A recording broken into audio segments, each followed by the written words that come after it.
Alright, so I know many of you are curious of what a brew day looks like here at Stonebridge. So we're getting ready to fire off our Hazy River, our New England triple dry hop double IPA, hazy style IPA. And so we've got here about a little over 1,700 pounds of total grain ready to go into our grain mill to pipe into our mash tun. It's a mixture of 2-row from RAR Malting Company. Fossil-free malting, saving the dinosaurs. Don't want them to go extinct again. And we're also going to blend in with this a little over 200 pounds, about 250 pounds of wheat in a couple different forms. We're going to use a little bit of malted wheat, and we're going to use some flaked wheat, and that's what's going to give our beer a nice hazy look like we like to see on those hazy New Englands. So grains are all ready, bags are open and ready to go in, and they're going to dump in. There's already 3 bags loaded, ready to go. And we'll walk over here to the mash tun where I'm starting to put in the base liquor. Liquor is our fancy word for water that's been already modified. In other words, we've taken the chlorine, the chlorinate, a lot of the gunk out of it. Got that nice pure Pennsylvania mountain water. So I'm going to preload the mash tun here with about 120 gallons of 180 degree water. That's going to give us a base to cover up the bottom of the kettle and allow us to start mixing in. And it's also going to preheat us a little bit, which is what we want to preheat this tank. Okay, as you can see, our water is now starting to crest just above that false bottom. We're going to let it get about a ½ an inch here and slow down the water. And at this point, we're going to add the rice salt that I mentioned. I'm going to also add brewer's salts. So this is a mixture of anhydrous calcium chloride and Epsom salt. This is going to adjust our water profile to give us the most pleasurable water profile for a New England style IPA. So I'm going to go ahead and dump these in. Here you can see our grains starting to mash in. This is the grist, so this is the ground malted barley as it's being piped up through our tubing here through an auger system and dropped in. And it's going through this mash hydrator, grist hydrator, and that's adding our water to it to keep the flour content down, keep the dust down, and bringing it into the tank where we're starting to mix it together.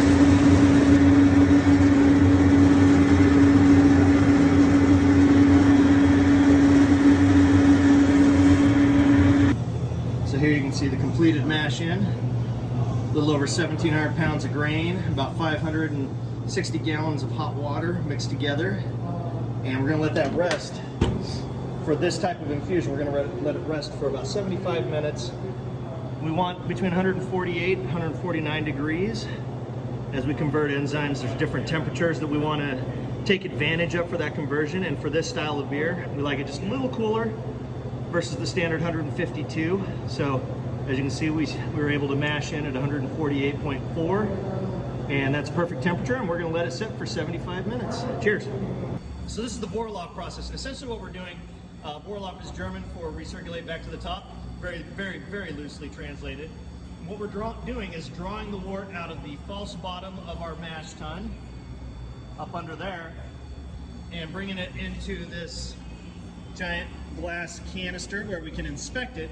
And then we're circulating it back on top and pouring it back over the top of our grain bed. I'll get you a shot of that here.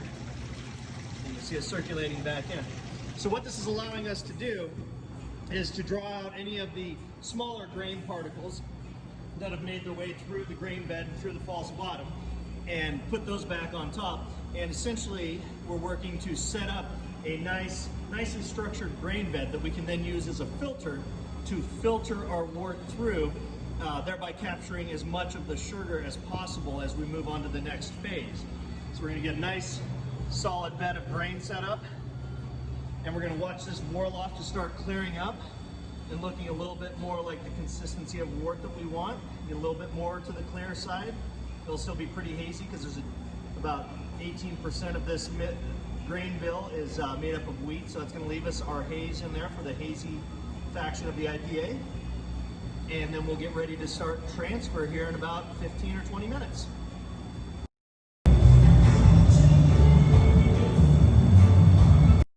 So as we process the transfer of wort off of our grain bed and into the boil kettle, we want to be very conscientious that we're doing this at a slow rate. If we draw down the liquid too quickly, we risk the chances of collapsing the grain bed and creating what's called a stuck mash. In other words, the grain bed seals up. There's no way for the liquid wort to pass through it, basically making it a tremendous challenge to get the wort then out of the kettle. So we're going to process this very slowly at about 7 to 7.5 gallons a minute. It'll take us roughly 90 minutes to transfer 650 gallons, 660 gallons worth of wort all the way through over to the boil kettle. Okay, so we're starting the sparging process here. So as we start to see the top of our grain bed, you can see those little mounds of grain peeking up through. What we're going to do with sparging is basically rinse the excess sugar. As that wort is drained through our grain bed, it's leaving behind some sugar. So we're going to hit it with a hotter temperature of water and rinse those grains out basically to capture as much of the sugar off of them as we can. So in this scenario, we are sparging with about 174 degree water, and we're going to sparge in about 350 gallons of water as we rinse this through. At the same time, we're going to periodically take a sample of our wort as it's transferring to the kettle and keep an eye on the gravity. As you can see right now, we have this nice little contraption that cools the wort down so we can get a proper measurement on it at the right temperature. And right now we're just a touch shy of 1090. That's a nice high gravity for our first runnings. And that's going to continually drop as we rinse more sugar through and get to a lower ratio of sugar to water. So we've drawn about 200 gallons of wort so far. We're about a third of the way through nearly. As you can see, pulled a gravity reading here, and we're clocking in right around 1080. So our gravity's dropped from that first wort gravity of 1088, 1089 down to 1080, which means we're getting a great sugar draw, and we're going to continue to see that drop as the process moves on.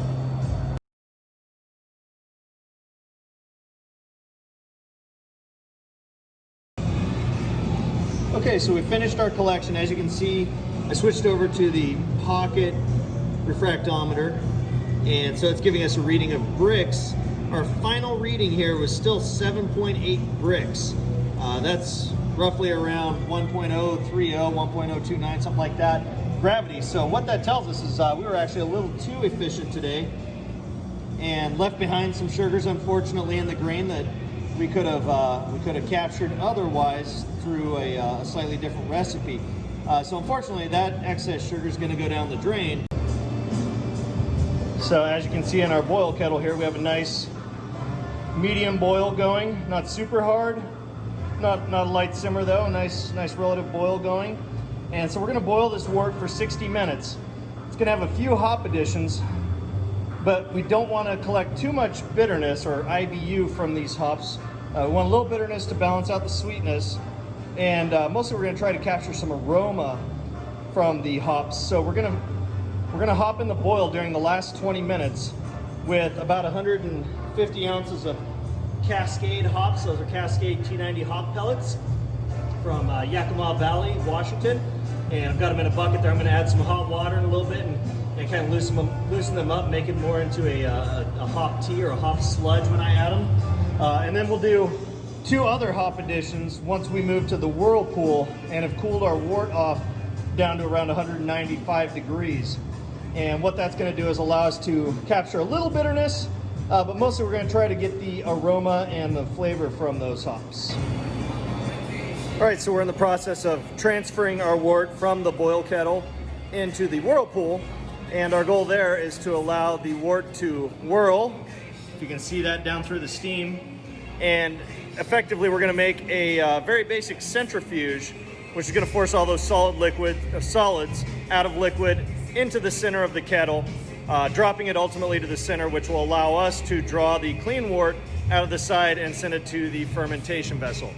This portion of the process is very music specific. We'll be adding some hops here shortly to get some great aroma from Equinaut and Simcoe. And we're going to use a little Dirty Heads Vacation as our music of choice. It seems to work best for the Hazy River New England Style Double IPA. So cheers. All right, so we're nearing knockout time. And what that means is once our whirlpool is completed and everything's kind of dropped and settled to the bottom, we're going to knock out this wort to the fermentation tank. Now to do this, we're going to use this giant heat exchanger, plate heat exchanger, our wort exchanger. And so we're going to pump the hot wort out of the whirlpool kettle through these plates on this exchanger. So coming out of the kettle, it's at about 195 degrees right now. And we're going to run opposite direction in the plates, 40-degree cold water, which is going to draw the heat out of the wort and effectively cool it off. What we're going to do is bring that down to about 70 degrees. I ferment a little higher temperature than others do because of the type of yeast I use. At that point, it's going to process through this hose over here. So we have a little block here set up. It's going to let me first bleed off the sanitizer water that is in our plate exchanger and in this hose. So we'll bleed that off and let it go to the floor. And once we start to see our beer processing through the sight glass here, we'll close off our release. We'll open our tank, and we've got a nice little gadget there to tell us how much liquid we're putting in, and we're going to process it into this massive tank. Okay, so you can see our transfer moving here as we knock out our wort. So we're dropping that temperature. You can see there we're dialed in right about 70. I like it with this yeast that I use, anywhere between 70 and 80. Should come up with a nice finished temperature in our tank that makes the Gruyere yeast very happy. It likes a little warmer temperature. I'm not sure why, because it's from the north, but I guess it dreams of the south. And you can see our wort moving through that beautiful orange hazy river color. That's coming from the hops that were late addition in the whirlpool kettle. And we're also introducing some pure oxygen into our wort as we send it to the tank. While oxygen is bad for beer, especially for IPAs, at the beginning of the fermentation process, we want to give some oxygen to those yeast. They really enjoy it, makes them happy, helps them build strong cell walls so that they can live a long and prosperous life working for us here at Stonebridge Brewing.